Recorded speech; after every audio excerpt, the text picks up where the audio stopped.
इन पांचों मिल जीव अटकाए, युगन युगन हम आन छुटाए। इन पांचों ने तुम्हें यहाँ फंसा रखा है मिलकर, और हम युगों युगों में आते हैं, और आपको जो हमारी बात पर विश्वास कर लेता है, सत भक्ति करता है, आपको काल के जाल से छुटवा ले जाते हैं। बंदी छोड़ हमारा नामम, अजर अमर है अस्थिर ठामम। हमारा बंदी छोड़ नाम है, कबीर जी कहते हैं। बंदी छोड़ हमारा नामम, अजर अमर है अस्थिर ठामम। हमारा अजर अमर यानी सतलोक, स्थिर, अस्थिर माने सदा रहने वाला, ठाम माने लोक ठिकाना, स्थान हमारा सतलोक है। अजर अमर है, वो कभी नाश में नहीं आता। अमर करूं सतलोक पठाऊं, ताते बंदी छोड़ कहाऊं। अमर ले जाओ, तुमने पार करूंगा, अमर करूं और सतलोक पहुंचा दूंगा, इसलिए मैं बंदी छोड़ के लाता हूं। काल के बंधन से, कर्म के बंधन को काट के सतलोक ले जाता हूं। पीर पैगंबर कुतुब ओलिया सुर नर मुनि जन ज्ञानी। ओए होए होए, एक वाणी कितनी प्यारी है, और इसको समझाने के लिए पूरा चैप्टर खोलना पड़ता आपके समक्ष, तब आपके हृदय में जो चेक सचमुच या तो सारी बिजली पड़ रही है, सारा उल्टा ज्ञान हमें प्राप्त है। पीर पैगंबर कुतुब ओलिया सुर नर मुनि जन ज्ञानी, इत्या को तो रा ना पाया, ये जम के बंधे प्राणी। पीर पैगंबर ये संत महर्षि, ये अवतार कहला, पैगंबर माने अवतार, और कुतुब ओलिया और सुर, सुर मानिए देवता ब्रह्मा विष्णु महेश और इनकी अब और अन्य पंचायत 33 करोड़ और है। सुर नर मुनिजन ज्ञानी, जिनको विद्वान पुरुष कहा करते, कहते इनको तो ये मार्ग, यथार्थ भक्ति मार्ग मिला नहीं, क्योंकि नहीं मिला इस कारण से ये काल का ही बंधे रहे। पीर पैगंबर कुतुब ओलिया सुर नर मुनिजन ज्ञानी, इत्या को तो रा ना पाया, ये काल के बंधे प्राणी। मुल्ला माया जगमग में बैठी, हंसा चुन चुन खाई। ये ज्योत स्वरूपी कहे निरंजन में ही करता बाई। अब शिव पुराण के अंदर ये काल कहता है ब्रह्मा और विष्णु को कि तुमने अपने आप को ईश कैसे मान लिया, तुमने अपने आप को भगवान कैसे मान लिया। मैं महेश्वर हूं, मैं ही सर्वेश्वर हूं, हैं, और मेरे से ऊपर कोई भगवान नहीं। यहां परमात्मा वही कह रहे हैं, ये मुल्ला माया मग में बैठी, हंसा चुन चुन खाई। यो ज्योत स्वरूपी कहे निरंजन में ही करता बाई। यू काल को मैं भगवान और भगवान ने कोई ना, सब ने मिसगाइड किए हुए। और उधर तो यहाँ कह रहा है, फिर गीता में कहे भाई और परमात्मा है कोई, उसका मेरे मन ने नहीं पता, किसी और ने पूछ ले। यानी पूछ, वो तत्वदर्शी संत कभी आवे जब यो उल्टे ज्ञान से इतना परिपक्व कर देता है कि उसकी मानते नहीं, और ऐसे ये हमें भरमाए बैठा है। मुल्ला माया मग में बैठी, हंसा चुन चुन खाई। ये जो स्वरूपी कहे बहा निरंजन में ही करता बाई। एक न करता दो ना करता, नौ ठहराए बाई। ये 9 अवतार कहते सारे भगवान। और 10वां भी धुंधर में मिलसी, सत कबीर दुहाई। अब 9 अवतार तो आ चुके हैं, 10वां और आवेगा नीकलंग नाम से कलयुग के लास्ट में। और इन कृतघ्नी प्राणी इतने निकम्मे हो जाएंगे लास्ट में, ये किसी के नहीं मानेंगे, फिर इनको काटेगा तलवारें थे। जैसे परशुराम ने क्षत्रिय आके काटे थे, ये इतने जालिम हो जाते हैं, ना दया रहती, ना धर्म रहती, ना राजनेता अच्छे रहते, राजा लोग भी इतने नीच हो जाते हैं, उनका आगा पीछा कुछ नहीं दिखता, केवल पैसा पैसा दिखाई देता। फिर ये ज्ञान नहीं समझते, फिर इनका तरीका यू काल दूसरा अपनाता है, इन अवतारों को भेज देता है। और फिर इनको कति जैसे अड़ंगा काटा करे ना किसान अपने खेत में, थे ऐसे काटे जाते हैं, इनको कति कत्लेआम किए जाएंगे। जब ये टकेंगे, ये समाप्त हो जाएंगे, फिर दोबारा अच्छी वर्षा होगी, उपजाऊ जमीन हो जाएगी, सारा वन ही वन हो जाएगा, फिर पुण्यात्माओं का जन्म प्रारंभ होगा, ये सतयुग फिर प्रारंभ होगा। तो ऐसे क्या बताया है वो 10वां अवतार भी आवेगा, वो भगवान कब आवेगा? ऐसे कत्लेआम करेगा और वो 10वां अवतार भगवान होगा।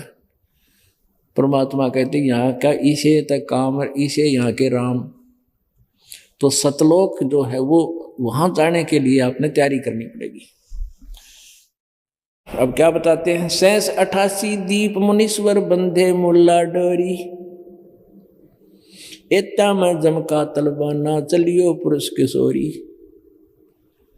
कहते हैं यहां 88,000 द्वीप और ये सभी जितने मुनीश्वर हैं ये सब काल के डोरी से बंधे हुए हैं। इन सब के ऊपर काल का हुक्म चलता है, इसलिए उस सतलोक में चलिए जहां काल का हुक्म नहीं, केवल एक दयाल का हुक्म चलता है। इसमें आपने एक शब्द, एक अक्षर सुना है, एक श्लोक सुना है, दोहा सुना है। पीर पैगंबर कुतुब ओलिया सुर नर मुनि जन ज्ञानी। सुर मानिए देवता ब्रह्मा विष्णु महेश, और मुनिजन ये ब्राह्मण महर्षि, और ज्ञानी जो विद्वान पुरुष तत्व जो इनको ज्ञानी कहते हैं ना। गीता जी अध्याय नंबर 7 के श्लोक नंबर 16-17 में कहा है कि 4 प्रकार के मुझे बचते हैं, ब्रह्म की साधना करते हैं। एक अर्थार्थी, एक अर्थ, एक जिज्ञासु और ज्ञानी। तो कहता है ये 3 तो रिजेक्टेड हैं। ज्ञानी को मैं अच्छा लगता हूँ, ज्ञानी मुझे पसंद है। तो कहती हूँ ज्ञानी भी काल के बंद रहे हैं, और खुद गीता ज्ञान दाता यानी काल भी कह देता है 7वें अध्याय के 18वें श्लोक में कि ये ज्ञानी आत्मा है तो उद्धार, लेकिन मेरे वाली अनुत्तम घटिया साधना में लीन है। इनको तत्वदर्शी संत ना मिलने से इन्होंने मेरे को ही पूर्ण परमात्मा मान लिया और मेरे ही जाल में फंसे रहे। पीर पैगंबर कुतुब ओलिया सुरनर मुनिजन ज्ञानी। पैगंबर कहते हैं अवतारों को, और पीर ये गुरु कहो, हिंदू गुरु कह देते हैं, मुसलमानों ने पीर कहते हैं। कुतुब ओलिया ये ऋषि मुनि, और सुर नर मुनिजन ज्ञानी ये भाषा का अंतर है। सुर माने देवता, नर माने ये मुनि जो मुनि मननशील प्राणी होते हैं मुनिजन, और ज्ञानी ये आपको बताई दिया। एता को तोरा ना पाया जम का बंधे प्राणी, इस काल का बंदरे हैं अपने आत्माओं। इस सेंटेंस को अगर ई शुरुआत करूं खोलने की 1 घंटा और लग गया है, क्योंकि इसमें प्रमाण देने पड़ेंगे। गीता इसमें श्री देवी पुराण के अंदर, देवी पुराण के प्रथम स्कंद में 24, 25, 26, 27, 28 पृष्ठ पे लिखा है कि ब्रह्मा विष्णु से पूछते हैं, ब्रह्मा जी विष्णु जी से पूछ रहे हैं कि आप देवेश्वर हो, महेश्वर हो, किसकी भक्ति करते हो? आप भी समाधि लगाए बैठे हो। विष्णु जी कहता मैं दुर्गा की पूजा करता हूं, और दुर्गा से ऊपर मैं किसी भगवान को नहीं जानता, मेरे नॉलेज में कोई और भगवान नहीं है। यानी इवालिया ज्ञान के पीर पैगंबर कुतुब ओलिया सुर नर मुनिजन ज्ञानी, एत्या को तो राना पाया जम कै बंधे प्राणी। इस इन तरसता है नहीं, यथार्थ ज्ञान है नहीं, काल का बंधे हुए। फिर श्री मद देवी भागवत गीता प्रेस गोरखपुर से प्रकाशित, केवल हिंदी, उसके 562 और 63 पृष्ठ पर कंसेप्ट क्लियर किया है कि दुर्गा न्यू कह रही है हिमालय को ज्ञान देते हुए कि ब्रह्म के बारे में बताती हूँ। उस ब्रह्म का एक ओम मंत्र है और उसी का जाप करो, और सब बातें, सब मेरी पूजाएं भी छोड़ दो। केवल यदि तुमने पूर्ण मोक्ष चाहिए तो वो पूर्ण मोक्ष कितना बताती है कि उस ओम नाम के जाप से तुम उसको पा जाओगे, और वो परमात्मा, वो ब्रह्मलोक में रहता है।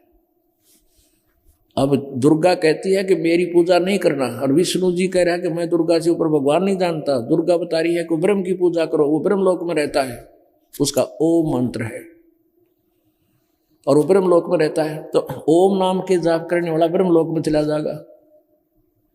फिर 8वें अध्याय के गीता जी के 8वें अध्याय के 16वें श्लोक में कहा कि ब्रह्मलोक तक गए भी फिर जन्म मृत्यु में आएंगे, पूर्ण मोक्ष नहीं। अब ब्रह्म के बारे में आपने सुन ही लिया, गीता जी श्रीमद् भगवत गीता जी में वो कहता है उस परम अक्षर ब्रह्म की पूजा करो, मेरी पूजा करोगे तो मेरा ओम नाम है, और ब्रह्मलोक में जाओगे, ब्रह्मलोक तक भी वापस आओगे, मेरी भी मृत्यु है, तेरी भी मृत्यु है, इसलिए उस परम अक्षर ब्रह्म की पूजा करो, उसके बारे में तत्वदर्शी संत की खोज करो। अब फिर कलियुग के ब्राह्मणों के बारे में बताया कि वो वेद के पूर्ण विद्वान थे और दुर्गा की पूजा करते थे। तेरा गजब, ये थोड़ा बताना पड़ेगा क्यों, या ब्राह्मणा की जड़ी से लकड़ेगी। देखिए देवी भागवत, श्रीमद देवी भागवत सचित्र मोटा टाइप, गीता प्रेस गोरखपुर से प्रकाशित है। हनुमान प्रसाद पोदार, चिमन लाल गोस्वामी।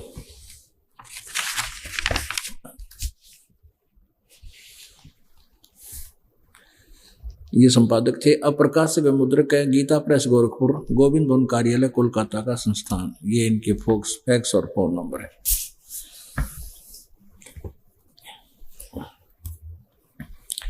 इसके 414 पृष्ठ पर आपको दिखाते हैं।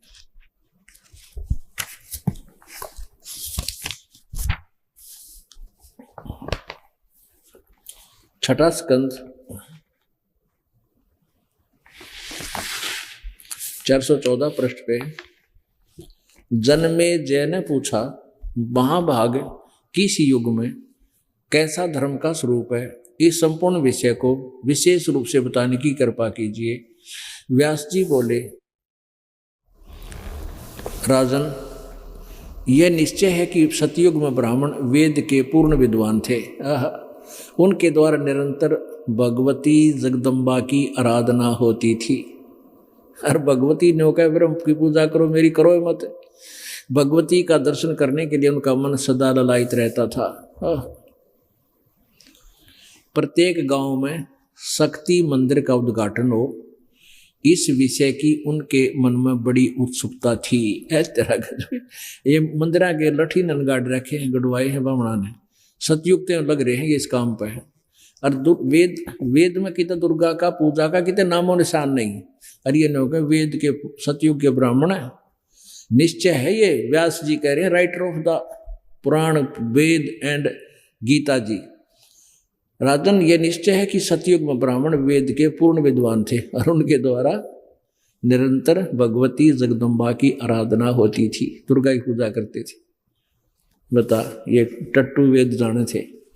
और देखो यहीं पर धर्म की ये सती थी त्रेता में रही, परंतु कुछ ह्रास हो गया। सतयुग की जो सती थी वह द्वापर में विशेष रूप से कम होगी। राजन, इन प्राचीन युगों में जो राक्षस समझे जाते थे वे कलयुग में ब्राह्मण माने जाते हैं। ले भाई, अब रखा निचोड़िया और काट दी कि आज जो ब्राह्मण हैं कलयुग में जो परमात्मा कबीर जी का विरोध करते थे, उन्होंने किसे जुल्म किए हैं उनका इतिहास सुनाते रहेंगे आपको। परमात्मा ने जो के साथ जो इन ब्राह्मणों ने, यानी ब्राह्मण मीन ये जो उस वर्ग में, उस वर्ण में जो व्यक्ति पंडिताई नहीं करता वो ब्राह्मण, वो उनकी उस कैटेगरी में नहीं आता। ये ब्राह्मण वो है जो गुरु पद पर होते हैं। ये जो ऋषि हैं जो आजकल गुरु बने फिर रहे हैं, टेलीविजन आप आते, ये सारे ब्राह्मण कहलाते हैं। लेकिन ब्राह्मण वही होता जो ब्रह्म ने पहचाने, परमात्मा को पहचान ले, वो ब्राह्मण। आप ब्राह्मण होगे, हम ब्राह्मण हैं अब। लेकिन वो ब्राह्मण जो कलयुग के अलग ब्राह्मण हैं, वो नकली, वो कहते हैं कलयुग के ब्राह्मण था जो सतयुग और त्रेता द्वापर में राक्षस होया करते, आज कहता वह ब्राह्मण है। अब जो प्रसंग चल रहा था, पीर पैगंबर कुतुब ओलिया सुर नर मुनि जन ज्ञानी, एत्या को तोरा ना पाया ये काल के बंधे प्राणी। ये जीव हैं, ब्रह्मा विष्णु महेश तक भी जन्म मृत्यु में आते, आप जैसे ही हैं। लेकिन ये पुण्य आत्मा है, कभी परमात्मा कबीर जी के साथ रह के इन्हें बहुत भक्ति की, लेकिन काल के जाल में फंस गए। इन पुण्य आत्माओं को परमात्मा इस काल ने अपना प्रयोग कर लिया, अपने लिए प्रयोग कर लिया और हमारे कंट्रोलर बना के हमें ही दुखदाई कर दिया। ये ऐसे ही अपना उल्लू सीधा करता है। माया आदि निरंजन भाई, अपने जाए अब पे खाई। अब क्या बताते हैं परमेश्वर कबीर जी ने संत गरीबदास जी को ज्ञान दिया। अब ज्ञान परमात्मा की महिमा और काल के जाल को गरीबदास जी अपनी अमृतवाणी में समझा रहे हैं। माया आदि निरंजन भाई, अपने जाए अप खाई। ब्रह्मा दुर्गा और काल कहते हैं ये अप पैदा करे हैं और काल इन खावे है, अपने जाए अप खावे। अब देखो परमात्मा की वाणी कितनी निर्मल है। शिखर सुन में धर्म अन्यायी, जिन शक्ति डायन मैल पठाई। अब काल तो ऊपर रहता है, दुर्गा को यहाँ कंट्रोलर बना दिया कि तू मेरे इस काल के जाल में संभाल के रख, और खबरदार दे किसी को कुछ बता दिया। अब ये अपने कर्मा था फंसगी, ये काल के अंतर्गत होगी हैं, और फिर इससे ये हमारी उत्पत्ति होगी, इसकी मोह ममता हमारे में होगी, और काल खावे है या खड़ी खड़ी देखती रह जाती है, रोती रहती है बाद में। लेकिन अब दोनों ही हमारी दुर्गति के ये कारण बताए जाते हैं। शिखर सोन में धर्म अन्यायी, धर्म अन्यायी है, ये देख ले, ये धर्म का राज करनिया भी परमात्मा का, ये अन्यायी है। नाम नाम धर्म राज है, नाम नाम न्यायाधीश है, लेकिन ये पूरा अन्यायी है। शिखर सुन्न में यानी आकाश की टॉप मोस्ट प्लेस पे शिखर सुन्न में यो धर्म अन्यायी, यो ज्योत निरंजन, यो धर्म दो धर्मराज कहलाता है अपने आप को। जैसे एक तो chief justice of India, supreme court का चीफ जस्टिस होता है, और राष्ट्रपति भी हमारा चीफ जस्टिसों का भी चीफ जस्टिस है, इनके ऊपर भी ओवरऑल कंट्रोलर है। ऐसे वो काल अलग से अपने आप को भी वो चीफ जस्टिस मानता है, धर्मराज कहता है, और एक अपना नौकर धर्मराज इसने अलग से छोड़ा हुआ है।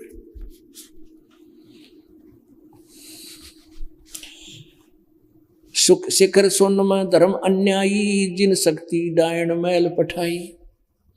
लाख गिरा से नित उठ दूती, माया आद तकत की कुती। 1.25 लाख घड़ी है नित भांडे, हंसा उत्पत्ति पर ले डंडे।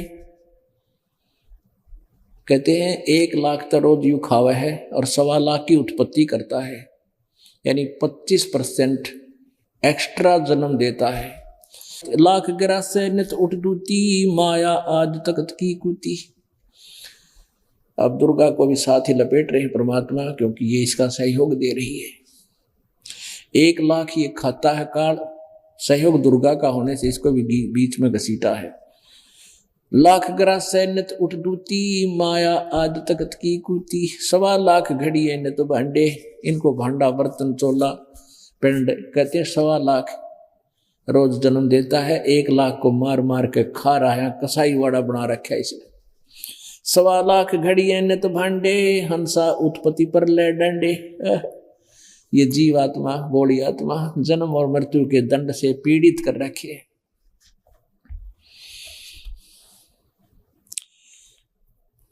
ये तीनों चेला बटपारी, सिरजे पुरुषा सिरजी नारी।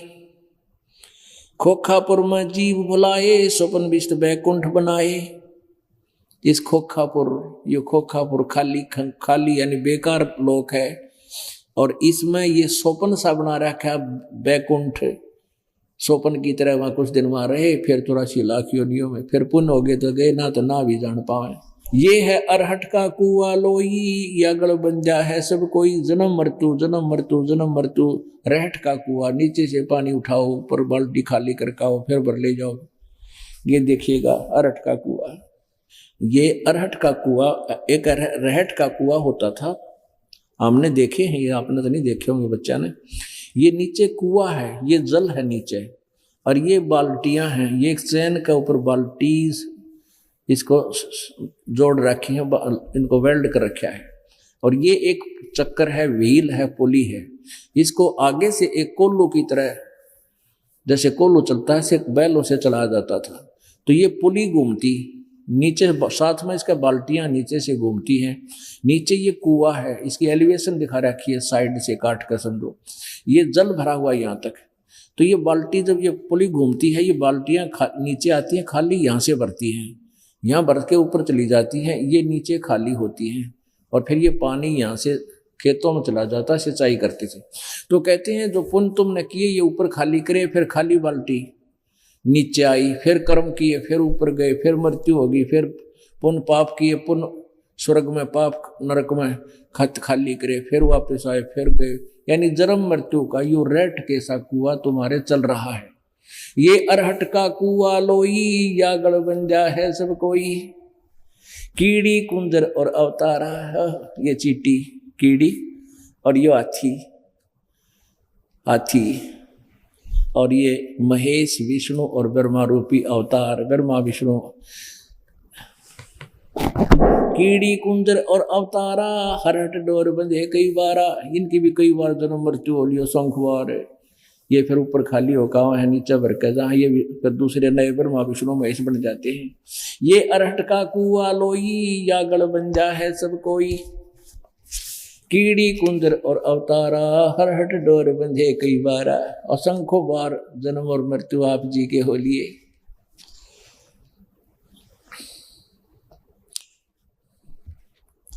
अरब अलील इंद्र हैं भाई, हरहट डोर बंधे सब आई। शेष महेश गणेश ताही, हरहट डोर बंधे सब आई। शुक्रादिक ब्रह्मादिक देवा, हरहट डोर बंधे सब खेवा। ये कोटिक करता फिरता देखा, ये कोटिक करोड़ों करता बन रहे थे ब्रह्मा विष्णु महेश, हमने यहाँ 84 लाख योनियों में फिरते देखे। कोटिक करता फिरता देखा, हरहट डोर कहूँ सुन लेखा। ये चतुर्भुजी भगवान कहावे, हरहट डोर बंधे सब आवे। ये है खोखापुर का कुआं, इसमें पड़ा सो निश्चय हुआ। ये खोखापुर का कुआं है, ये काल के 21 ब्रह्मांड जो इनमें फंस गया उसकी जन्म मृत्यु अवश्य होगी। अपने आत्मा यहाँ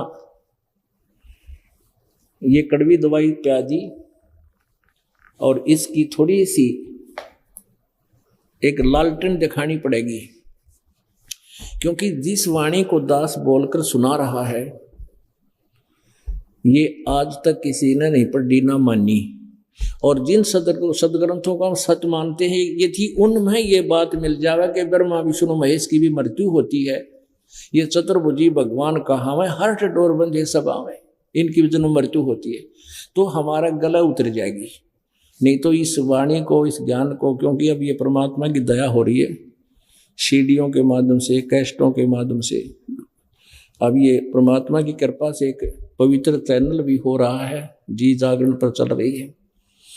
सौभाग्य है उन प्राणियों का जिसने ये चैनल लाया, और सौभाग्य उन प्राणियों का जिसके माध्यम से जिनको ये ज्ञान प्राप्त हो रहा। तो इस समय ये ज्ञान जा रहा है और श्रोता नए नए देख रहे हैं, उनको तुरंत अगर इसका प्रमाण नहीं मिला तो परमात्मा के बच्चे अपने भगवान से वंचित रह जाएंगे। इसलिए थोड़ा सा प्रकरण और दिखाऊंगा, देखिएगा, रह रह कर दिखाना पड़ेगा।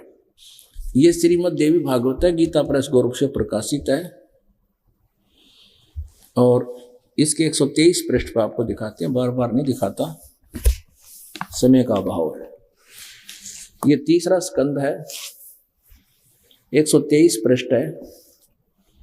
इसमें विष्णु जी कह रहे हैं दुर्गा से, अपनी माँ से, तुम शुद्ध स्वरूपा हो, महिमा कार है उसकी, ये सारा संसार तुम्ही से उद्भासित हो रहा है। मैं ब्रह्मा और शंकर हम सभी तुम्हारी कृपा से विद्यमान हैं। हमारा आविर्भाव माने जन्म और तिरोभाव माने मृत्यु होता है। हमारा तो जन्म और मृत्यु हुआ करता है, केवल तुम ही नित्य हो, जगत जननी हो, प्रकृति और सनातनी देवी हो। दुर्गा को प्रकृति भी कहते हैं। भगवान शंकर बोले, ये देवी यदि महाभाग विष्णु तुम्ही से प्रकट हुए हैं तो उनके बाद उत्पन्न होने वाले ब्रह्मा भी तुम्हारे बालक हुए, फिर मैं तुमको लीला करने वाला शंकर क्या तुम्हारी संतान नहीं हुआ? अर्थात मुझे भी उत्पन्न करने वाली तुम ही हो शिवे, संपूर्ण संसार की सृष्टि करने में तुम बड़ी चतुर हो। उन तीनों गुणों से उत्पन्न हम, रजगुण ब्रह्मा, सतगुण विष्णु, तम गुण शिव जी। इस संसार की सृष्टि और स्थिति और संहार में तुम्हारे गुण सदा समर्थ हैं। उन्हीं तीनों गुणों से उत्पन्न हम ब्रह्मा विष्णु एवं शंकर नियमानुसार कार्य में तत्पर रहते हैं। रजगुण ब्रह्मा, सतगुण विष्णु, तम गुण शिव जी। शंकर धर्मदास ये जग बोराना, कोई न पावे पद निर्वाणा, यही कारण मैं कथा पसारा, इन सब से कहिए वो राम न्यारा। बोलो सतगुरुदेव। परम पिता परमात्मा, सारी सृष्टि के रचनहार, कुल मालिक, कबीर देव जी की असीम कृपा से हम सभी को ये तत्व ज्ञान और ये सत्संग श्रवण करने का शुभ अवसर प्राप्त हुआ।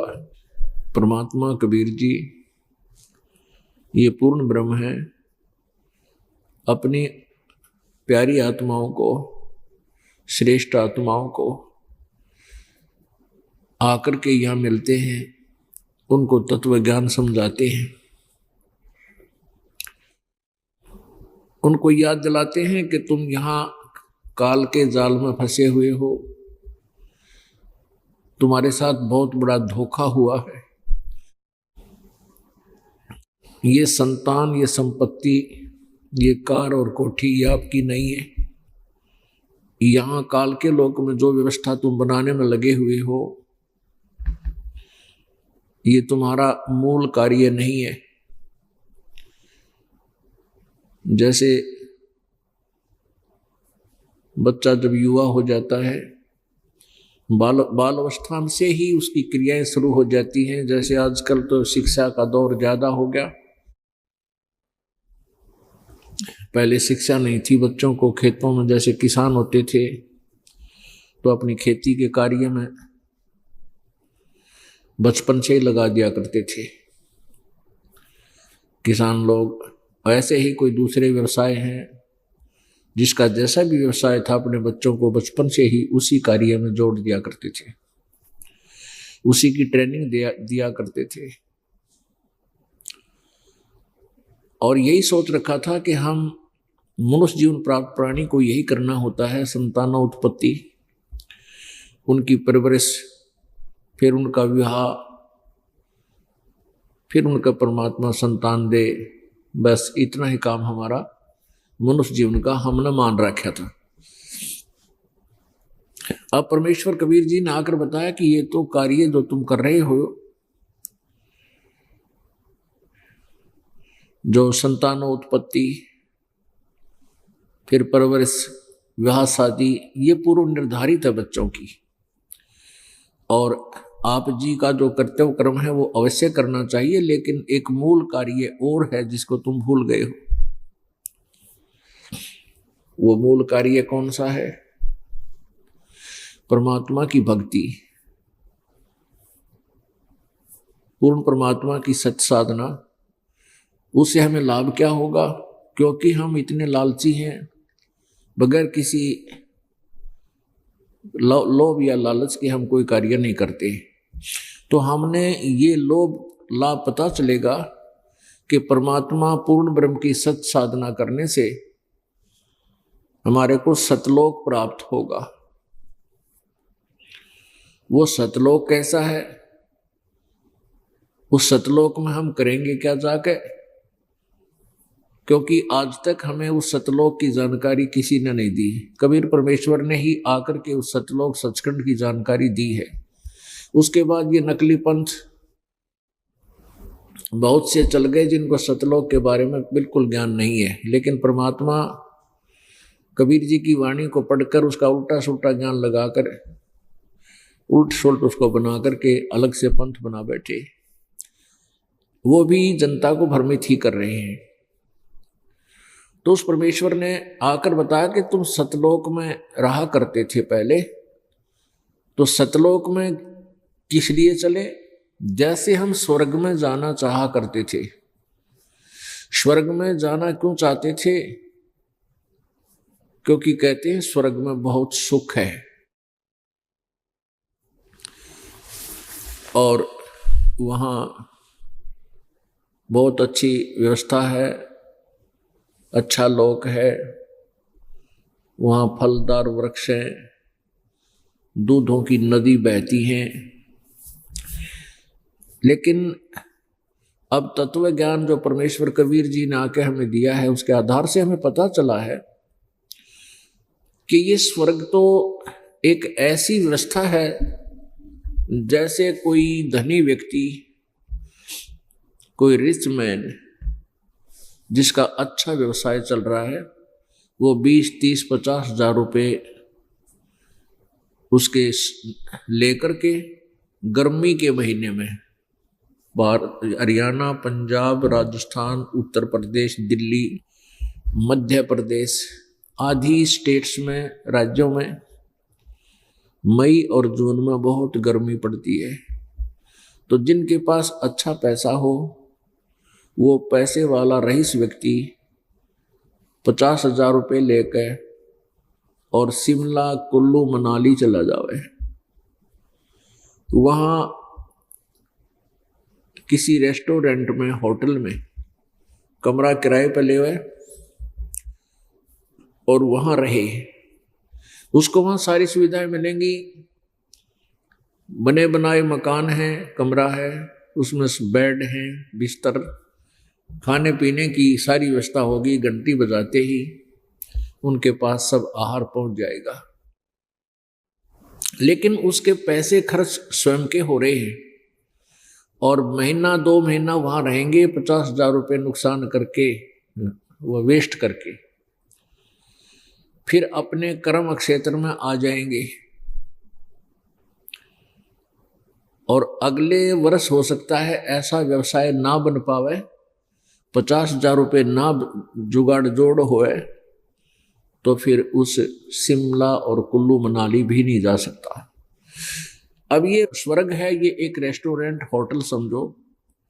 वह भक्ति के धनी व्यक्ति जा सकते हैं और वहाँ उन्हीं के पुण्यों से उनको वहाँ सब सुविधाएं प्राप्त होती है जैसे रेस्टोरेंट में हुआ करती हैं, होटल में होती है। और जिस समय उनकी पूंजी समाप्त हो जाएगी, पुण्य अक्षीण हो जाएंगे, उस स्वर्ग से निकाल दिए जाएंगे।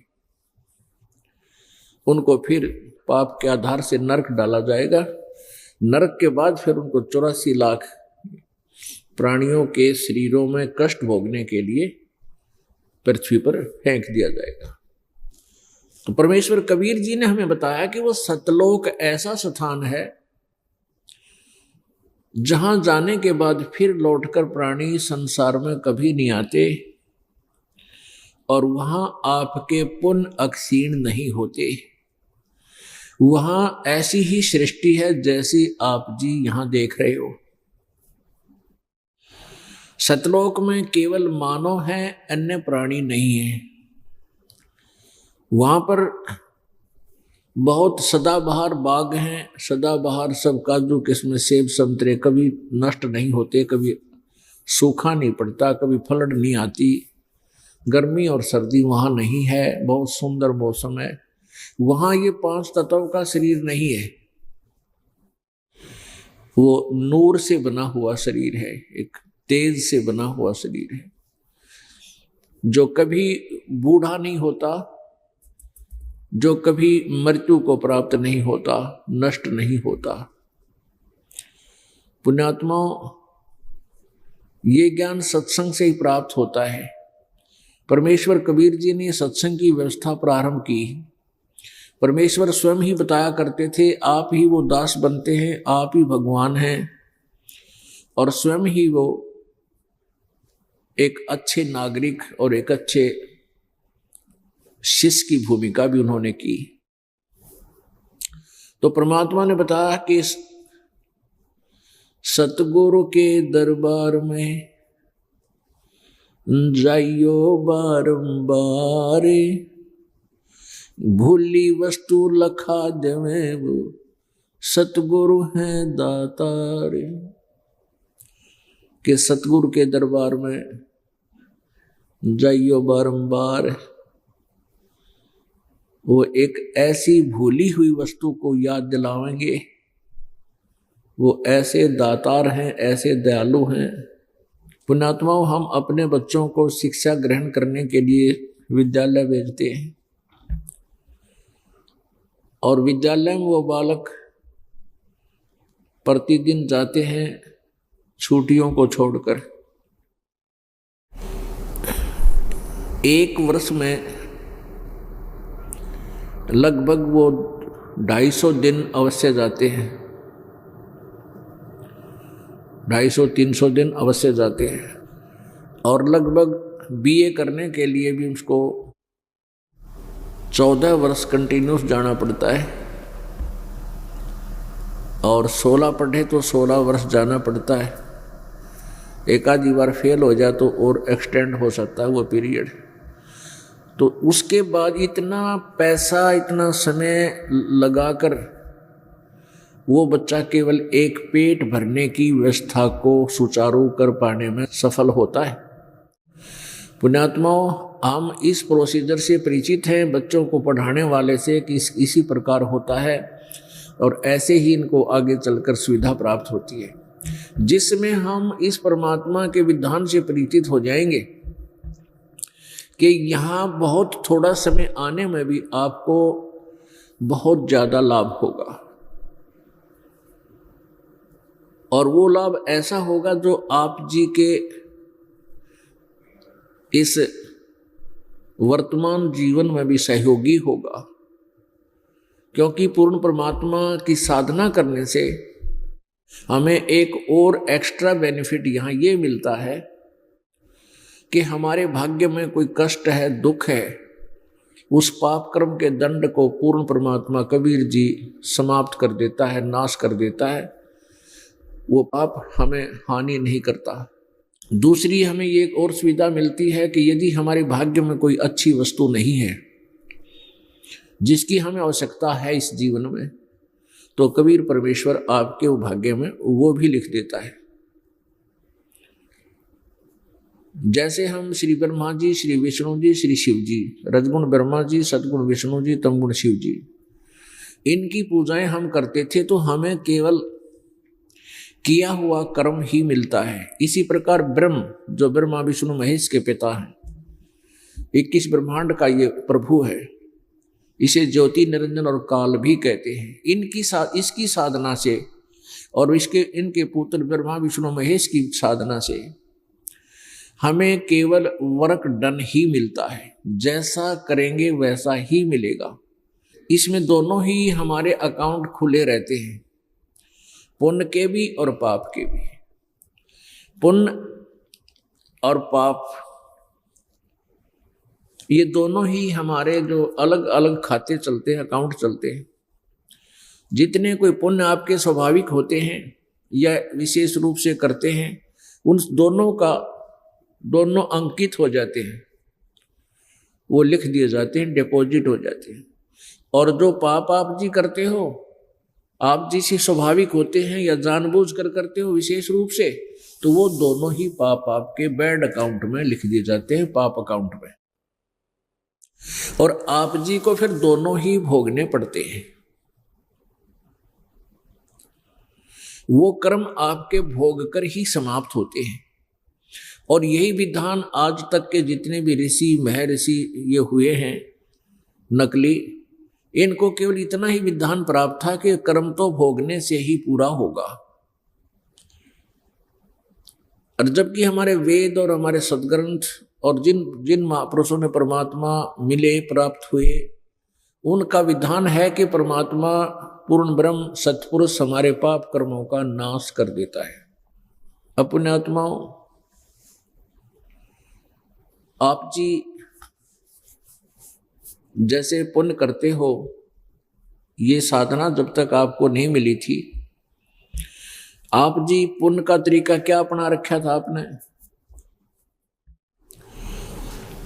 पुण्य का तरीका अपना रखा था कि भाई वो भी कोई एक आध पुण्यात्मा होती थी, हजारा मत एक, कि तो कुत्तों ने टूक डाल दे, कि तो चिड़ियों को, पक्षियों को दाने डाल दें, या फिर कहीं छोटा मोटा भंडारा करवा दे। ये तो थे आपके पुण्य जो विशेष रूप से करने से होते हैं। कुछ पुण्य ऐसे होते हैं कि आप खाना खा रहे हो और आपने रोटियां ऐसे साफ की, कुछ कण जमीन में गिर गए आटे के, वो स्वाभाविक हो गए, वो पुण्य नहीं किया आपने, फिर भी हो गया। किसी चींटी का मुंह लग गया या किसी और छोटे जीव जंतु ने वो खाया, तो वो भी आपके पुण्य में, स्वाभाविक पुण्य में लिख दिया गया। और उधर से आप जी जैसे पाप कुछ तो जानकर करते हैं, जैसे मांस मिट्टी खाते हैं, मुर्गे काटते हैं, बकरे काटते हैं, भैंस गाय जोटों ऊँटों तक काट के खा जाते हैं, वो तो विशेष रूप से पाप किए। चोरी करते हैं, जारी करते हैं, लूटते हैं, ठगते हैं, हत्याएं करते हैं, वो तो विशेष रूप से जो पाप है वो किए। और कुछ स्वाभाविक पाप हैं, जैसे सुबह उठकर पोछा लगाते हैं, वो स्वाभाविक पाप है। आप पैदल चलते हो, पैरों चलते हो या गाड़ी मोटर में चलते हो, तो वो आपके पाप हुए, वो स्वाभाविक पाप हैं, वो भी आपके बैड अकाउंट में लिखे जाते हैं। और जो जानबूझकर किए जाते हैं, कोई शिकार खेलने जाते हैं, शिकार खेलना करते पहले जीवन सा करने जंगल में चले जाती है राजा लोग बकवाद करने के लिए हैं, और मारते हैं उन शरीफ जानवरों को। तो इस तरह के जो पाप हैं विशेष रूप से किए हुए और स्वाभाविक हुए। अब जैसे किसान खेती करता है तो हाली हल जोतता है, खेतों में जमीन खोदता है, यानी बाता है, संवारता है खेत को, तो ना जाने कितने जीव जंतु उसकी हल्की फालिद के द्वारा बैलों के पैरों के नीचे, उसके स्वयं के पैरों के नीचे ना जाने कितने जीव मर जाते हैं। और वो उनको मिट्टी ऊपर उठा देकर डाल देती है, और फिर उनको वो ऊपर आ जाते हैं मिट्टी में, फिर उनको ये पशु ये पक्षी खा जाते हैं। तो ये सारा पाप उस किसान के बैड अकाउंट में लिख गया, पाप में लिख दिया गया। फिर उसमें फसल होती है, किसान फसल बोता है, गेहूं है, बाजरा, ज्वार, जो भी वो फसल बोता है, तो वो कुछ स्वाभाविक उसमें से दाने गिर जाते हैं जमीन में, वो कणक गिर जाती है, तो कुछ पक्षी खाते हैं, कुछ जीव जंतु खाते हैं, वो उसके स्वाभाविक पुण्य भी बन रहे हैं। तो ऐसे ये दोनों प्रकार के पुण्य, स्वाभाविक और विशेष रूप से किए हुए पुण्य और स्वाभाविक और विशेष रूप से किए हुए पाप, ये दोनों ही आप जी के अलग अलग लिख दिए जाते हैं, और इन दोनों का ही आपको ये फल भोगने को प्राप्त होता है। तो पुण्यात्माओं जो साधना भी नहीं करते, ऐसे कर्म करते हैं, उनको भी कुछ पुण्य हो जाते हैं और उनको पाप भी खूब हो जाते हैं, तो उनको दोनों ही भोगने पड़ते हैं। और जो इन तीनों गुणों की भक्ति करते हैं, रजगुण ब्रह्मा, सद्गुण विष्णु, तमगुण शिव जी, और दुर्गा और ब्रह्म और परब्रह्म यानी अक्षर पुरुष जो सात संग ब्रह्मांड का स्वामी है, इनकी जो पूजाएं करते हो, साधना भी करते हो, इनके वेदों अनुसार ओम नाम के जाप और यज्ञ आदि भी करते हो, तो भी आपको दोनों ही भोगने को मिलेंगे। ओम नाम के जाप से, ये ब्रह्म का जाप है, इससे साधक यदि बहुत अधिक जाप किया है, केवल ओम ओम कर लेने से 10-20 बार इससे कोई लाभ नहीं होता। बहुत अच्छा, जैसे पहले ऋषि लोग करते रहते थे, बैठे रहते थे काफी हजारों वर्षों तक, तो उनको स्वर्ग, महास्वर्ग यानी ब्रह्मलोक प्राप्त होता था, और वहां बहुत सुविधाएं हैं। लेकिन पुण्य और भक्ति अपनी ही नष्ट होती है, तब वहां सुविधाएं प्राप्त होती हैं। उसके बाद फिर नरक भी जाना होता है, और उसके पश्चात फिर ये 84 लाख योनियां भी आपने भोगनी पड़ती है। इसका थोड़ा सा एक एग्जाम्पल दिखाते हैं। और इसके विपरीत पूर्ण परमात्मा सत्पुरुष की साधना करने से आपके पाप का नाश कर दिया जाता है, वो जला दिए जाते हैं, खत्म कर दिए जाते हैं। कैसे करता है कबीर परमात्मा? कहते हैं, जब ही सतनाम हृदय धरो,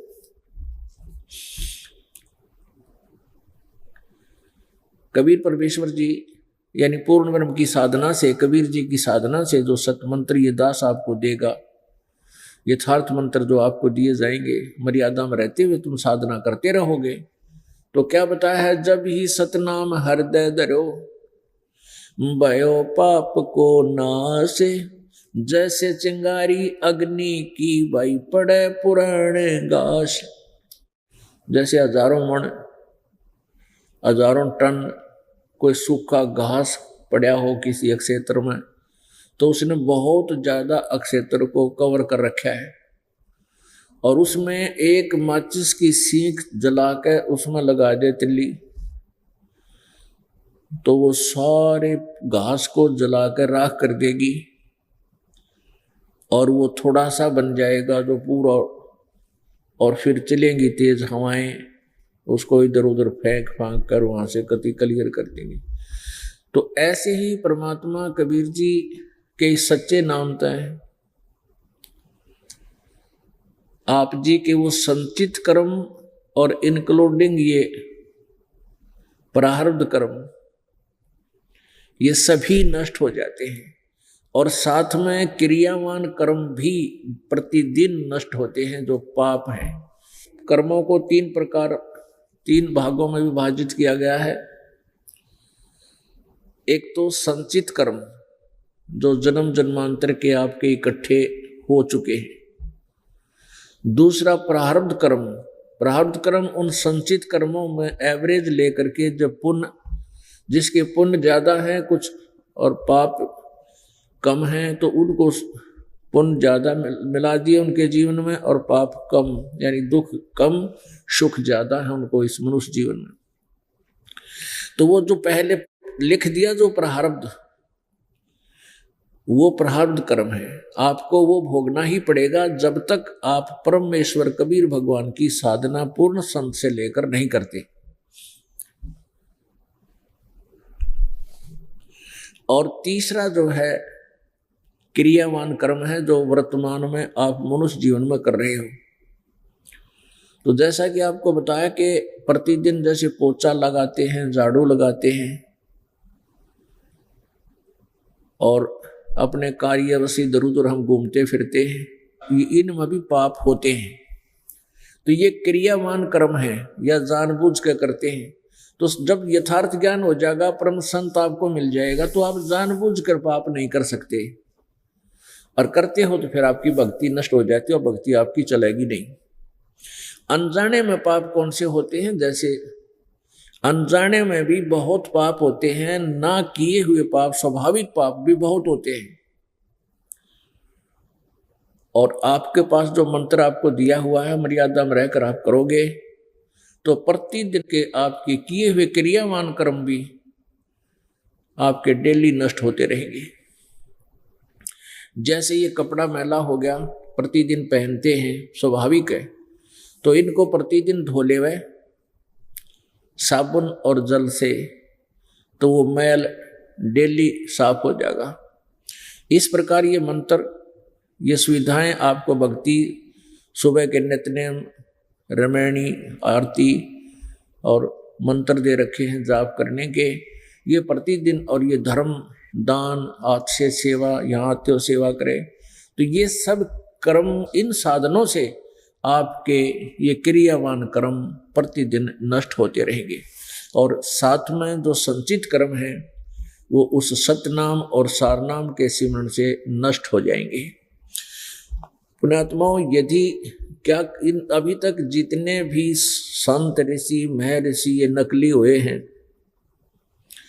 इन्होंने यही बताया है कि किए हुए कर्म तो भोगने ही पड़ते हैं, पाप नाश नहीं होते, कर्म तो भोगने से ही समाप्त होता है। पुण्यात्माओं, यदि कर्म भोगणते समाप्त हुआ तो कभी भी नंबर नहीं आवा हमारा सतलोक जान का, कभी भी हमारा टर्न नहीं आ सकता। तो परमात्मा कबीर जी के पास एक ऐसा मंत्र है जो आपके पापों का नाश कर देगा और पुण्य ज्यों के त्यों रह जाएंगे। जैसे आजकल एक दवाई खोज कर ली है, औषधि खोज कर ली है वैज्ञानिकों ने, फसल में डालते हैं, फसल में खरपतवार उत्पन्न हो जाता है, उसमें दवाई डाल देते हैं मेडिसिन, वो घास को फूंक देती है, फसल ज्यों की त्यों रह जाती है, स्वस्थ रह जाती है। वैसे वो मटेरियल, वो केमिकल्स, वो साल्ट पहले ही था, विद्यमान परमात्मा ने दे रखा था, लेकिन उसकी खोज नहीं हो पाई थी। अब उसकी खोज होगी तो लाभ मिल गया। तो ऐसे ही ये सत मंत्र परमात्मा ने पहले ही हमें दे रखा था, सदग्रंथों में लिखा था, लेकिन ये संत ऋषि महर्षि ये नकली इसको खोज नहीं सके। अब इसकी खोज होगी है तो इसका लाभ उठाना चाहिए। आपके पुण्य बच जाएंगे, पाप नष्ट हो जाएंगे, इस साधना से जो दास बताता है। तो अभी तक हम भ्रमित कर रखे थे, जिनको ऋषि महर्षि माना करते थे उनको कति ज्ञान नहीं था भक्ति के बारे में, ना वो वेदों से परिचित थे। उसके लिए आपको थोड़ा सा उदाहरण देते हैं, आपको दिखाते हैं देवताओं के गुरु बृहस्पति जी के ज्ञान की झलक, उसके विचार, और फिर दिखाते हैं राक्षसों के गुरु शुक्राचार्य के विचार। कहते हैं जो सौदागर सौदा करते हैं तो वो एक बोरी में परखी मार के, एक लोहे की गोल गोल सी हुआ कर 6 इंच 7-8 इंच लंबी गोल गोल, उसको ऐसे नुकीली सी उस बोरी में घुसो देते हैं, फिर निकाल लेते हैं। तो उसमें वो बोरी के अंदर से जो सामान है, कणक है, गेहूं है, बूरा है या कुछ भी है, वो कुछ बाहर आ जाती है उसके साथ। तो उससे देख करके वो सौदा कर लेते हैं कि इस बोरी में ये माल है। सारी बोरी खोलने की बजाय वो इतना ही देख लेते हैं। तो आप जी को देवताओं के गुरु बृहस्पति जी का ही ज्ञान सुना देंगे तो इससे सिद्ध है कि सभी देवता उसी से ज्ञान प्राप्त है और उनको इतना ही नॉलेज है। इसी प्रकार ये राक्षसों के जो गुरु थे शुक्राचार्य, पुण्यात्माओं, ये राक्षस से कोई अलग नहीं थे। ये वही व्यक्ति थे जो अच्छी आत्माएं थी, पहले भक्ति करते थे, वेदों अनुसार जैसा भी ज्ञान इनको प्राप्त था। फिर कुछ एक ऐसे थे जो मर्यादा नहीं रखते थे, साधना भी करते थे, फिर गुटी सुटी भी लाने लग गए, ये देवदारू बना ली ने और मांस भी खाने लग गए। तो दूसरे जो व्यक्ति थे जो मर्यादा में रहकर साधना करते थे, अच्छी आत्मा, वो उनसे नफरत करने लगे।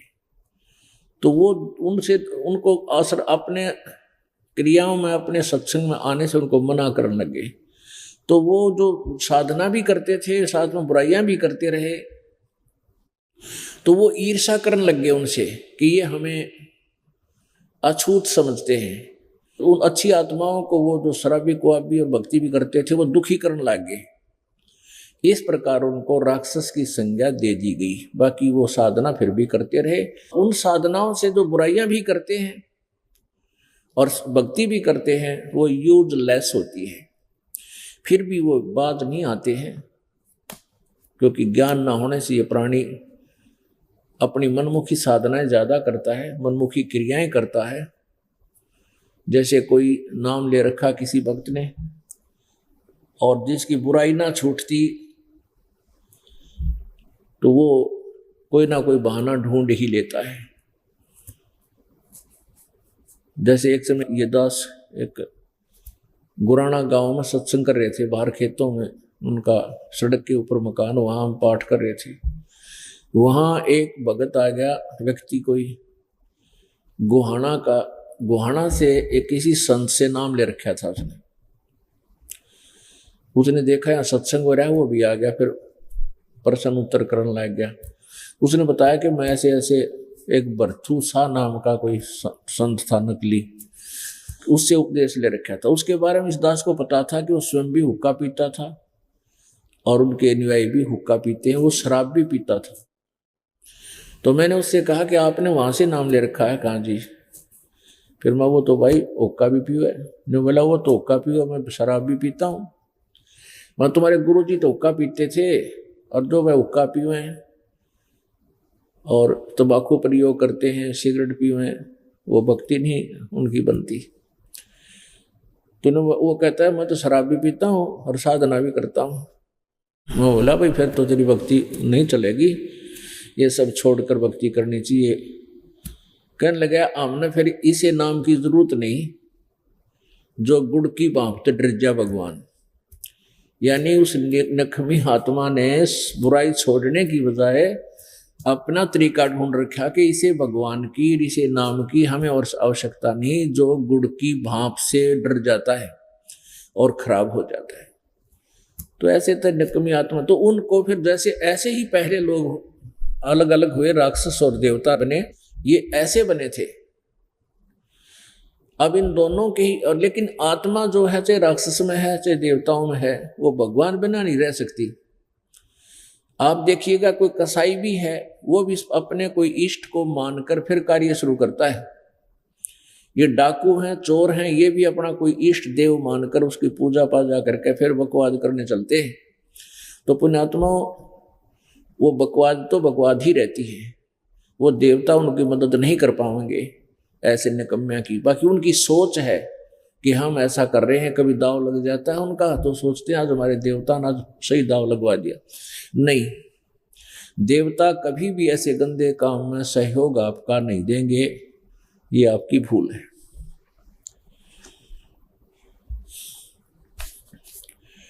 अब आप जी को दिखाते हैं, ये श्रीमद् देवी भागवत में इन देवताओं के गुरु बृहस्पति जी के विचार देखिएगा। श्रीमद् देवी भागवत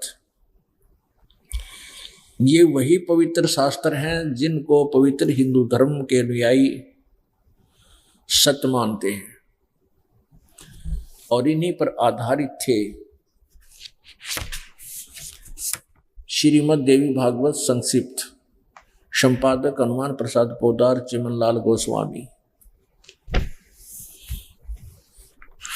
ये कहां से प्रकाशित है? प्रकाशक एवं मुद्रक गीता प्रेस गोरखपुर, गोविंद भवन कार्यालय, कोलकाता का संस्थान। ये इनके फोन और फैक्स नंबर है, यहां देखिएगा।